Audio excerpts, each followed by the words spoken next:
बिहार की राजनीति में बड़ा सियासी बयान सामने आया। आरा में आयोजित कांग्रेस की वोटर अधिकार यात्रा के मंच से आरजेडी नेता तेजस्वी यादव ने खुद को सीएम पद का उम्मीदवार बताकर नया राजनीतिक संदेश दे दिया। वहीं बीजेपी ने उनके इस दावे को खारिज करते हुए कहा कि तेजस्वी मुंगेरी लाल के हसीन सपने देख रहे हैं। जनसभा को संबोधित करते हुए तेजस्वी ने राज्य सरकार पर हमला बोला। उन्होंने कहा कि मौजूदा सरकार नकलची सरकार है। भीड़ से सवाल करते हुए उन्होंने कहा कि तेजस्वी आगे है, सरकार पीछे है। आप बताइए, आपको डुप्लीकेट सीएम चाहिए या ओरिजिनल सीएम चाहिए? तेजस्वी के इस बयान को सीधे तौर पर मुख्यमंत्री पद के दावेदारी की घोषणा माना जा रहा है। उन्होंने ये भी कहा कि जनता अब बदलाव चाहती है और महागठबंधन ही असली विकल्प है। तेजस्वी के इस बयान पर बीजेपी ने तीखा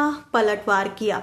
बिहार बीजेपी प्रवक्ता प्रेम रंजन पटेल ने कहा कि तेजस्वी यादव मुंगेरी लाल के हसीन सपने देख रहे हैं। उन्होंने कहा कि तेजस्वी खुद को सीएम उम्मीदवार के तौर पर प्रोजेक्ट कर रहे हैं, लेकिन राहुल गांधी ने अब तक उसके नाम पर मुहर नहीं लगाई है।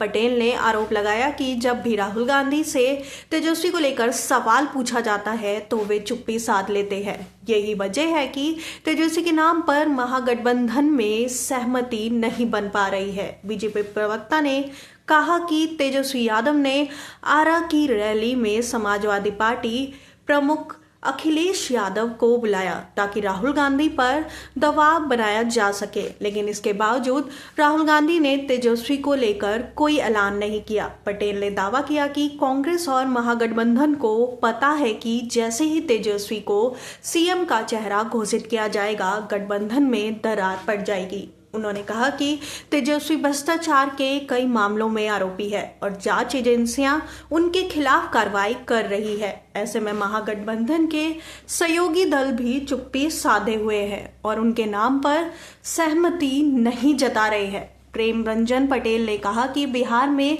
सीएम का चेहरा साफ है और वह है नीतीश कुमार। 2005 से नीतीश कुमार के नेतृत्व में राज्य ने विकास की दिशा में काम किया है। उन्होंने कहा कि आने वाले चुनावों में एनडीए नीतीश सरकार के नेतृत्व में ही जनता के बीच जाएगी।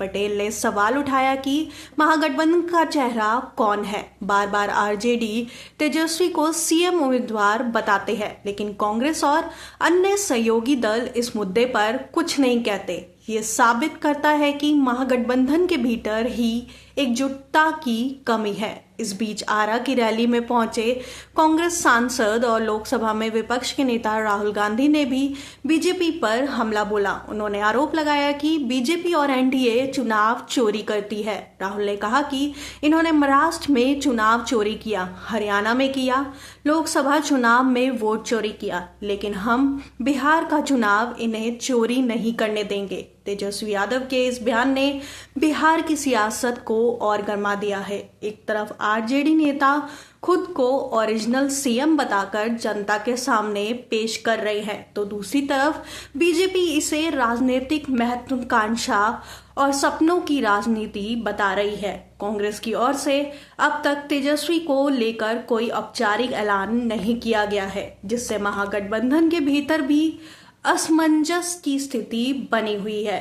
आरा से उठी ये बहस केवल एक बयान तक सीमित नहीं रही। अब ये सवाल बड़े मुद्दे के रूप में उभर रहा है कि महागठबंधन का उम्मीदवार आखिर कौन होगा।